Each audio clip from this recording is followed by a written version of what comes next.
우리 함께 하나님의 말씀 읽도록 하겠습니다. 오늘 말씀은 예레미야서입니다. 5장 12절에서 19절 말씀입니다. 그들이 여호와를 인정하지 아니하며 말하기를 여호와께서는 계시지 아니하니 재앙이 우리에게 임하지 아니할 것이요 우리가 칼과 기근을 보지 아니할 것이며 선지자들은 바람이라 말씀이 그들의 속에 있지 아니한즉 그같이 그들이 당하리라 하느니라. 그러므로 만군의 하나님 여호와께서 이와 같이 말씀하시니라. 너희가 이 말을 하였은즉 볼지어다 내가 내 입에 있는 나의 말을 불이 되게 하고 이 백성을 나무가 되게 하여 불사르리라. 여호와의 말씀이니라. 이스라엘 집이여 보라 내가 한 나라를 먼 곳에서 너희에게로 오게 하리니 곧 강하고 오랜 민족이라. 그 나라 말을 네가 알지 못하며 그 말을 네가 깨닫지 못하느니라. 그 화살통은 열린 무덤이요 그 사람들은 다 용사라. 그들이 내 자녀들이 먹을 추수 곡물과 양식을 먹으며 내 양떼와 소떼를 먹으며 내 포도나무와 무화과나무 열매를 먹으며 내가 믿는 견고한 성들을 칼로 파멸하리라. 여호와의 말씀이니라. 그때에도 내가 너희를 진멸하지는 아니하리라. 그들이 만일 이르기를 우리 하나님 여호와께서 어찌하여 이 모든 일을 우리에게 행하셨느냐 하거든 너는 그들에게 이르기를 너희가 여호와를 버리고 너희 땅에서 이방 신들을 섬겼은즉 이와 같이 너희 것이 아닌 땅에서 이방인들을 섬기리라 하라. 아멘. 이는 하나님의 말씀입니다. 오늘은 지푸라기 믿음, 영원한 사랑이라는 제목으로 함께 하나님의 말씀을 나누도록 하겠습니다. 제가 참 좋아하는 책 중에 하나인데요. 지상에서 가장 아름다운 행복이라고 하는 책에 잊혀지지 않은 이야기가 있습니다. 워낙 유명한 이야기이기 때문에 여러분들도 아마 아실 수도 있는 이야기일 것 같습니다. 어느 사람이 길가를 걷고 있는데 낚시를 하는 한 노인을 발견을 했습니다. 근데 이 노인이요, 굉장히 좀 특이하게 낚시를 하고 있더라는 거예요. 한참 동안 낚시를 하고 있는데 큰 물고기는 잡아다가 들고 들어가고 작은 물고기는 그냥 내버려 둬야 되는데 이 노인은 반대로 했다는 거예요. 그러니까 큰 물고기는 이렇게 강에다가 다시 내버려 두고 작은 물고기만 이렇게 통에다가 담는 그런 모습을 보면서 의아한 그런 마음으로 이 노인에게 가서 물어봤다 그래요. 죄송한데 원래는 큰 물고기는 가져가고 작은 물고기는 이렇게 방생하지 않습니까? 근데 왜 거꾸로 하십니까? 라고 하니까 이 노인분이 껄껄껄껄 하고 웃으면서 하시는 말씀이 우리 집에는 손바닥만한 이 후라이팬밖에 없어서 큰 물고기를 가져가 봐야 이 물고기를 제가 먹을 수 없습니다. 그래서 작은 물고기만 가져갑니다. 라고 이렇게 얘기를 했다고 하는 겁니다. 여러 가지 많은 다양성들이 있잖아요. 그러니까 토막을 내거나 아니면 손질을 하거나 해서 큰 물고기를 잡아서 요리를 할 수 있는데도 불구하고 이 노인은 자그마한 이 프라이팬 안에 갇히는 고기만 가져갔다라고 하는 것이죠. 그러니까 자기의 생각으로 이 고기를 제한하는 그런 모습을 우리가 보게 됩니다. 이것처럼 우리가 살아갈 때에 참 많은 다양성들이 있고 가능성들이 있습니다. 그런데 자기의 생각, 자기의 경험으로 다른 사람들을 판단하고 또 자기의 가능성을 가둬두는 경우들이 아주 많이 있습니다. 하나님도 그런 식으로 제한하는 그런 백성들이 참 많이 있죠. 제가 최근에 저 서산에 있는 기독교 대안학교에 가서 제가 말씀을 전하고 왔는데 제가 말씀을 전하고 이렇게 나오는데 고등학교 1학년인가 2학년인가 하여튼 여학생이 저를 졸졸 따라다니면서 저한테 질문이 있다는 거예요. 그래서 질문이 뭐냐라고 이렇게 얘기를 하니까 그 여학생이 자기가 다니는 교회에 학생들이 있는데 얘기를 하면서 목사님 불량 학생이 있습니다 이러더라고요. 그냥 불량이라고 하는 단어만 살짝 음소거를 하듯이 하면서 저한테 얘기를 하더라고요. 그러면서 하는 소리가 불량 학생이 있는데요. 아마 거기 없는데 아마 이 친구가 그게 굉장히 조심스러운 단어인 것 같아요. 그런데 이 학생들을 볼 때마다 자기는 너무나 안타깝다는 거예요. 네. 너무나 안타까워서 목사님 제가 그 학생들을 볼 때마다 너무나 안타깝고요. 그리고 교회를 안 나올 때마다 너무나 가슴이 아픈데 이 아이들을 위해서 제가 무엇을 하면 좋겠습니까? 이렇게 얘기를 하더라고요. 진짜 순간적으로 너무나 깜짝 놀랐어요. 그러니까 사춘기 아이들이라면 완전히 자기 자신을 집중을 하고 살아가는 그런 아이들 아닙니까? 그렇죠. 그러니까 불행하고, 그러니까 절망스럽고, 그러니까 한심스럽고, 라고 얘기를 하는 거는 자기한테만 집중을 하기 때문에 그런 거잖아요. 근데 이 여학생은 자기한테만 집중을 하는 게 아니라, 어떻게 보면 다른 아이들의 손가락질하는 아이들, 근데 교회를 열심히 잘 다니지 않은 것 같은 그런 아이들, 그리고 어떻게 맨날 사고만 치고 다니는 그런 아이들을 손가락질 하는 게 아니라 이 친구들을 어떻게 하면 내가 도울 수 있을까요? 내가 어떻게 하면 이 친구들이 믿음이 생길 수 있도록 좀 내가 헌신할 수 있을까요? 라고 진지하게 저한테 와서 물어보더라고요. 그래 제가 너무나 기특한 마음에 제가 칭찬을 일단 해주고, 네가 걔네들에게 해줄 수 있는 최선의 일은 걔네들을 기억하면서 날마다 아이들의 이름을 불러가며 기도하는 거다. 그러면서 제가 한마디를 덧붙였거든요. 기도는 절대로 사라지지 않는다. 하나님이 당장에 이 아이들을 변화시켜 주실 수도 있고, 아니면 5년 뒤, 10년 뒤에 변화시킬 수도 있는데, 그것은 너의 기도로 이 아이들을 분명히 변화시킬 것이다. 기도는 사라지지 않는다라고 이런 말을 딱 하니까요, 갑자기 노트를 딱 꺼내더니 쓰더라고요. 기도는 사라지지 않는다. 아멘. 이라고 쓰더라고요. 그 친구는요, 분명히 하나님의 역사와 기적을 경험하는 아이일 줄로 저는 믿습니다. 왜냐? 기도는 사라지지 않는다는 사실을 이 아이는 입으로 고백할 뿐만 아니라 마음으로 고백하고, 그리고 실제로 이 친구들을 위해서 기도할 것이기 때문입니다. 온전히 자기에게 갇혀 있어야 되는 이 사춘기 아이가 자기에게 갇혀 있지 않고 하나님 아버지의 마음속에 쑥 하고 들어가서 이 아이들을 위해서 기도하는 이 딸아이의 마음이 얼마나 귀합니까? 그런데요, 오늘 본문에 나오는 이스라엘 백성들은 하나님을 믿고 하나님을 따라간다, 하나님의 엄청난 은혜를 받았음에도 불구하고 하나님을 자신의 자그마한 경험에 갖추고 어떻게 보면 가두고 살아가는 이 백성들의 모습을 보고 있습니다. 이 백성들은요, 끊임없이 하나님을 떠나요. 그리고 무상을 숭배를 합니다. 그러니까 하나님은 이 백성들을 포기하지 않고 선지자를 보냅니다. 돌아와라 라고 말씀하시고, 그리고 오늘의 본문에 보니까 선지자를 보내셔서 심판을 선포합니다. 야, 너네들 나 떠나고 우상을 숭배하면 너희들에게 이 심판이 있게 될 것이다 라고 얘기를 하지 않습니까? 그런데요, 이 백성들은 반응은 굉장히 의아해요. 어떻게 얘기를 하느냐면, 그 하나님의 심판이 우리에게 이르지 아니할 것이다 라고 그렇게 얘기를 하는데, 12절 말씀을 보니까 뭐라고 이 사람들이 고백을 하느냐, 제가 읽어드리겠습니다.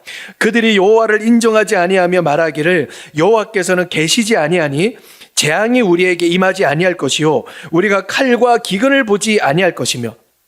하나님의 심판을 선포하시는데 뭐라고 얘기를 하느냐면, 우리에게 심판이 이르지 않을 것이다 이렇게 고백을 합니다.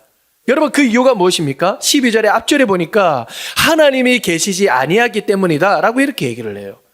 여러분, 이 사람들이 얘기를 하는 것은요, 하나님이 안 계신다라는 뜻이 아니라 이 말씀을 정확하게 풀이를 하면 하나님은 계셔도 아무런 힘이 없다라고 이렇게 고백하는 겁니다. 그냥 하나님은 계시는데 하나님은 아무런 힘이 없다라고 이렇게 고백을 하는 것이죠. 여러분, 세상 사람들, 특별히 무신론자 중에서요, 하나님이 계시지 않는다 라고 얘기를 하는 사람들은요, 대부분 다 거짓말이라고 합니다. 여러분, 제가 최근에 읽었던 책에 보니까요, 세계에 3대 거짓말이 있다라고 그렇게 얘기를 하더라고요. 뭐냐 봤더니, 장사하는 사람들이 하는 말, 손해보고 장사합니다 이 말이랑요, 그리고 어르신들이 하시는 말, 늙으면 빨리 죽어야지 라고 하시는 이 말, 그리고 중국집 사장님이 지금 막 출발했어요 라고 하는 것이 세계 3대 거짓말인데, 무신론자들이 하나님이 없다라고 하는 말도 저는 거짓말 중에 하나라고 생각을 합니다. 무신론자들도요, 하나님이 없다라고 외치고 다니면서 갑자기 힘든 일이 생기면 아이고 하나님 이러지 않습니까? 네, 오 마이 갓 이렇게 하지 않습니까? 그러니까 성경에 보면 모든 사람들에게 다 영혼을 사모하는 마음을 주셨다라고 합니다. 무신론자인 사람들도요, 다 죽고 나면 뭔가 있지 않을까? 죽고 나면 우리는 어디로 갈까? 죽고 나면 우리를 누구를 만날까? 라고 생각을 한다는 거예요. 여러분, 이거는요, 동식물들에게 없는데 사람에게만 있는데요, 그건 뭐냐? 전도서에서 하나님이 주시는 말씀대로 다 영혼을 사모하는 그 마음, 그냥 이 세상만 살고 끝나는 것이 아니라 이 세상 그 이후로 사모하는 그 마음을 하나님이 주셨기 때문에 모든 사람들은 그런 생각을 가지고 있다는 것입니다. 여러분, 이 사람들이 왜 하나님께서 우리에게 주시는 심판은 우리에게는 아무런 상관이 없을 것이다 라고 생각을 했느냐면, 이 사람들은요, 이제까지 계속 승승장구만 했거든요. 왜냐 봤더니 지금 이 말씀을 듣고 있는 이 백성들은요, 여러분 이스라엘 아시죠? 이스라엘이 나중에 반으로 갈리지 않습니까? 북쪽에 있는 이스라엘은 뭐라고 불렀죠? 북이스라엘. 남쪽에 있는 유다는 뭐라고 불렀죠? 굉장히 쉽게 제가 여쭤보는 겁니다. 남쪽에 있는 유다는 뭐라고 불렀죠? 남유다라고 불렀죠. 근데 여러분, 북이스라엘은 누구에게 멸망을 했죠? 아수르, 그렇죠. 아수르에게 멸망을 했습니다. 자, 그때 당시에 세계를 제패했던 나라가 아수르였거든요. 근데 북이스라엘은 아수르 때문에 멸망을 했어요. 근데 이 말씀을 듣고 있는 이 남유다는 그 사람들에 의해서 멸망당하지 않았습니다. 심지어는 이 아수르의 군사들이 남유다를 멸망을 시키기 위해서 이 사람들에게 쳐들어왔는데, 그때 당시에 이 쥐로 인하여서 생겼던 이 패스트로 인해서요, 이 아수르의 군사들이 18만 5천 명이 그 자리에 다 직사를 해버리고 다 이제 후퇴를 해서 도망갔습니다. 그러니까 남유다의 입장에서는 북이스라엘은 아수르가 그냥 멸망을 시켜버리네? 그리고 우리를 쳐들어왔는데 18만 5천 명이라고 하는 사람들이 패스트로 인하여서 죽고 그냥 도망가 버리네. 이 사람들은 이제까지 우리의 경험에 따르면 하나님이 우리를 심판하셔도 우리는 건재할 것이다 라고 생각을 하는 거예요. 근데 그 뒤에 뭐가 기다리고 있습니까? 그렇죠. 네. 바벨론이 지금 기다리고 있는데 그것은 보지 못하고 이제까지 자기들이 이겼다라고 하는 이 사실만 붙들고 하나님 우리 심판 안 해라고 생각을 하는 것이죠. 여러분, 이 사람들은요, 무엇을 믿고 살았느냐면 바로 보이는 것만 믿고 살았습니다. 눈에 보이는 그 하나님은 보이지 않는 것이죠. 여러분, 왜 아수르가 남유다를 침공하지 못했을까요? 그 사람들이 운이 좋아서 힘이 세서, 아수르가 약해서가 아니라 보이지 아니하시는 그 하나님이 남유다를 붙들고 계셨기 때문에 이 사람들은 안전할 수 있었다는 거예요. 근데 그 하나님은 보지 못하고 눈에 보이는 도망가는 그 군사만 보니까, 그러니까 교만해질 수밖에 없는 것이죠. 여러분, 눈에 보이는 것만 믿으면요, 교만해질 수밖에 없어요. 여러분, 우리가 살아가면서 경험하는 모든 것들은 빙산의 일각이라고 얘기하지 않습니까? 뾰족 솟아있는 그 빙산만 전부라고 생각하지만 그 아래는 정말 수천 배의 크기를 가지고 있는 그 빙하가 밑에 숨겨져 있지 않습니까? 그것처럼요, 이 세상이 우리의 의지와 우리의 노력으로 이루어지는 것 같아도 보이지 아니하시는 하나님이 붙들고 계시지 않으면, 여러분, 이 우주에서 지구가 안전할 수 있겠습니까? 보이지 않는 하나님이 여전히 이 우주와 지구를 붙들고 계시기 때문에 우리들은 안전하게 거할 수 있는 거예요. 그렇죠? 그래서 보이는 것 가지고 판단하고 보이는 것 가지고 교만하게 살아가는 것, 여러분, 그것은요, 하나님이 심판하신다는 거예요. 하나님이 그것들을 어떻게든 헤쳐가신다는 거예요. 그래서요, 보이는 것 가지고 내가 자랑하고 교만하고 이런 것도 교만이지만요, 내가 보이는 것 가지고 나를 자책하고 보이는 것 가지고 절망하고 보이는 것 가지고 좌절하는 것도요, 그건 그 사람이 약한 것이 아니라 교만한 거예요. 저는 이제까지 실패만 했습니다. 저는 이제까지 절망만 했습니다. 저는 이제까지 우울만 했습니다. 저는 이제까지 기도했는데 잘 이루어지지 않았습니다. 저는 이제까지 해도 안 됐습니다. 그리고 다른 사람들 보시고 저를 보세요. 네? 얼마나 사람들에 비하면 제가 부족합니까? 제가 가진 것이 하나도 없습니까? 그래서 저는 안 됩니다 라고 얘기하는 그 자체도요, 교만이에요, 여러분. 왜 눈에 보이는 대로 자기 자신을 판단합니까? 여러분들을 붙들고 계시는 하나님은 눈에 보이지 않습니까? 하나님이 우리 사람들을 어떻게 인도하실 줄 알고요. 그래서 우리 초두에 말씀을 드렸던 그 대안학교 거기에 보면요, 10계명이 하나 있는데 그 중에 하나가 눈에 보이는 것으로 사람과 세상을 판단하지 않는다라고 이렇게 써져 있더라고요. 왜? 눈에 보이지는 않지만 뒤에 붙들고 계시는 그 하나님이 우리와 함께 하신다는 사실이, 그게 바로 믿음이기 때문이죠. 이렇게 보이는 것만을 붙들고 살아가는 이 사람들을 하나님은 어떻게 깨뜨리시느냐? 14절에 보니까 이렇게 말씀을 하십니다. 제가 한번 읽어드리겠습니다.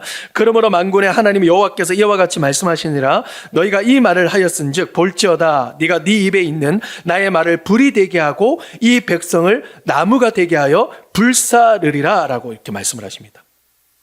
하나님의 말씀은 불이 되게 하고 너희 그들의 이 교만은 나무처럼 되게 하여서 이 불로 인하여서 불사르게 하리라 라고 이렇게 말씀을 합니다. 여러분, 아무리 짱짱한 나무라도 불이 임하면 불타지 않을 나무가 있겠습니까? 여러분, 아무리 대단한 교만이고 아무리 대단한 자만이고 아무리 대단한 그런 우울이고 아무리 대단한 절망이고 좌절이라 할지라도 하나님이 불태우시면 불타지 않을 것이 어디 있겠느냐고요. 제가 목사님들과 함께 경주를 한번 비교적 최근에 방문을 했었는데요. 저는 학창 시절을 졸업을 하면서 하나 결심을 했습니다. 절대로 여행을 가더라도 경주는 가지 않겠다. 왜냐하면 이 초등학교, 중학교, 고등학교를 거의 다 경주로 수학여행을 가지 않습니까? 그래서요, 사진을 보면 배경은 똑같고 사람만 달라집니다. 불국사, 그 다음에 첨성대, 배경은 그대로 똑같고요. 사람만 계속 달라져요. 네. 그러니까 늘 갔던 곳이, 저는 이제 부산 출신이니까 이제 경주만 계속 이제 갔어가지고, 가지 말아야 되겠다라고 생각을 했는데, 어떻게 하다 보니까 이제 박물관을 좀 갈 일이 있었어요. 박물을 갔는데, 거기 보니까 도자기도 있고, 여러 가지 막 여러 유물들이 있지 않습니까? 근데 그 유물들을 보니까 옛날에는 없었던 것이 최근에 하나 생겼어요. 뭐냐? 이 낚싯줄 같은 눈에 보이는 이 투명 실 있죠. 이것들을 그냥 그 유물에다가 완전히 꽁꽁 묶어가지고 어떤 단단한 것에 이렇게 다 묶어놨더라고요. 다 묶어놨어요. 하나부터 끝까지 다 실 같은 이런 낚싯줄에다 묶어가지고 다 단단하게 고정을 해놨더라고요. 이 왜 그랬는가 한번 알아보니까 얼마 전에, 그러니까 몇 년 전에 경주, 울산 이곳에 대지진이 있었거든요. 그때 그게 와르르 무너졌대요. 와르르 무너지고. 그리고 심지어는 첨성대를 가보면 살짝 기울어져 있습니다. 무너진 거 아시죠? 그때 지진이 와가지고. 천년이라고 하는 그런 역사를 가지고 있는 그 경주의 그런 유물들이 지진 잠깐 한번 딱 오니까 거기에서 와르르 무너지거나 거기에서 완전히 이렇게 부서지기 직전이었다는 거예요. 그러니까 이 사람들은 지금 두려워 떨면서 이 실에다가 묶어놓고 언제 첨성대가 무너질지 모른다라고 하는 그런 불안한 마음으로 지금 보고 있다라고 하는 것이죠. 여러분, 이 세상이 아무리 대단해도요, 하나님의 입김 한 번이면 그냥 날아가는 거예요.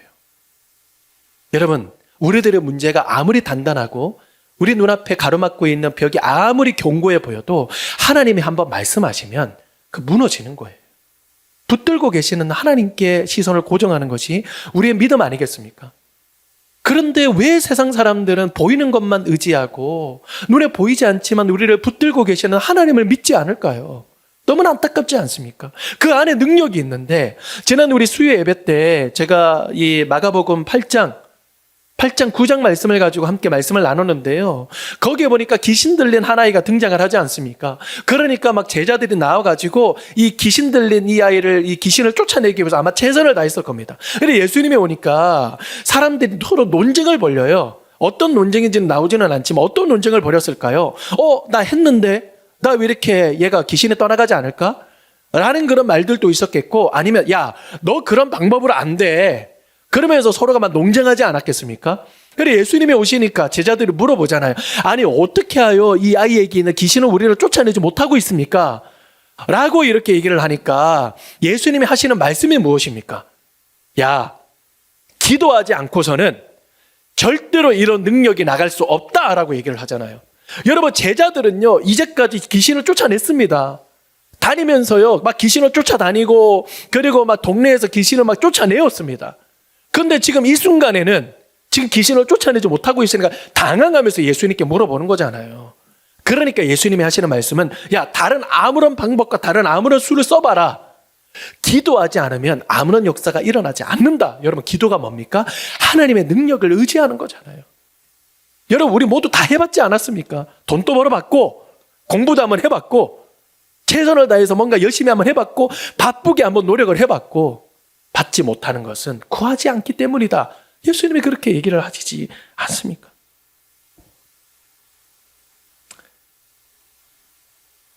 하나님은 우리에게 지푸라기에 불과하다라는 사실을 깨우치시면서 우리에게 뭐라고 말씀하시냐면 18절에 그러나 내가 그때에도 너희를 진멸하지 아니하리라 라고 말씀하시고요. 예레미야 애가 3장 22절 말씀 제가 읽어드리겠습니다. 여호와의 인자와 국률이 무궁하심으로 우리가 진멸되지 아님함이니이다. 에덴 동산에서 아담과 하와가 범죄를 했을 때 그때 하나님은 저주하셨습니다. 근데 아담과 하와를 저주한 것이 아니라 이 땅만 저주하게 하셨습니다. 사람을 저주하지 않으셨어요. 하나님은요, 긍휼과 은혜로 우리를 진멸하지 아니하시는 분이십니다. 다른 말로 하나님은 우리를 너무나 사랑하셔서 자기 자신을 제한하시는 하나님이세요. 하나님은 자기의 마음대로 이 세상을 멸망케 할 수 있고 진멸하실 수 있어요. 그러나 우리를 사랑하시로 말미암아 자기의 모든 능력을 제한시키셨습니다. 여러분, 이 모습을 우리는 예수님을 통해서 보시지 않으십니까? 하나님 그 자체이셨지만 하나님으로 이 땅에 오시지 않고 종의 모습으로 이 땅에 오셨고, 그리고 왕궁에서 사실 수 있었지만 베개 하나 둘 곳 없을 만큼 가난하게 사시면서 철저하게 종의 모습으로 이 땅에 사셨다가 하나님이셨지만 십자가에 매달려 돌아가실 때 뭐라고 고백하셨습니까? 나는 목마르다라고 고백을 하셨는데, 지난번에도 우리가 함께 나눴던 것처럼 나는 목마르다라고 하는 것은요, 물 한 잔 다오 이런 의미가 아니라 무슨 의미예요? 하나님과 한 번도 끊어져 본 적이 없으셨던 그 아들 예수님이 우리를 너무나 사랑하셔서 우리와 하나님과 연결하시기 위해 그 순간 하나님과 한번 끊어져 보신 거예요. 그러면서 나는 목마르다라고 하시는 것은 나의 사랑한 이 자녀들과 하나님을 연결하고 싶다라고 하는 그런 예수님의 열망이 있는 거예요. 스스로를 제한하시고 스스로를 묶으시고 스스로를 가두신 그 예수 그리스도의 그 사랑이 우리를 향한 사랑이다라는 것이죠. 그래서 만해 한용운 시인은 이렇게 시에서 고백하지 않습니까? 남들은 자유를 사랑한다지만은 나는 복종을 좋아하여요. 자유를 모르는 것은 아니지만 당신에게는 복종만 하고 싶어요. 그것이 나의 행복입니다. 진짜 사랑하면요, 복종하고 싶고 나를 가두고 싶고 나를 그 사람에게 제한시키고 싶습니다. 그게 바로 사랑입니다. 하나님이 우리를 얼마나 사랑하시는지 궁금하시다고요? 자기 자신을 십자가에 가두신 그 예수 그리스도, 그 하나님을 우리가 바라볼 때 얼마나 우리를 사랑하셨다면 우리에게 자기 자신을 가두시고 우리를 위해 십자가에 못 박이시며 목마르다라고 고백을 하셨겠습니까? 결론을 맺겠습니다. 여러분들의 삶이 혹시 깨어지는 경험을 하신 분들이 혹시 있으십니까? 지푸라기와 같은 그런 시간을 보내고 계신 분 혹시 계십니까? 한 가지를 기억하십시오. 하나님은요, 이 시간 우리를 사랑하시는데 말씀으로 우리를 세우시기를 원하고요, 우리의 기도를 들으시기를 원합니다. 그래서 이 세상에 보이는 대로 살지 않고 이 세상을 보이지 않으시는 하나님이 붙들고 계신다는 사실을 우리가 경험하고 깨닫기를 원하시기 때문입니다. 오늘 또 그 하나님 앞에 나아갈 수 있는 우리가 되기를 간절히 소망합니다.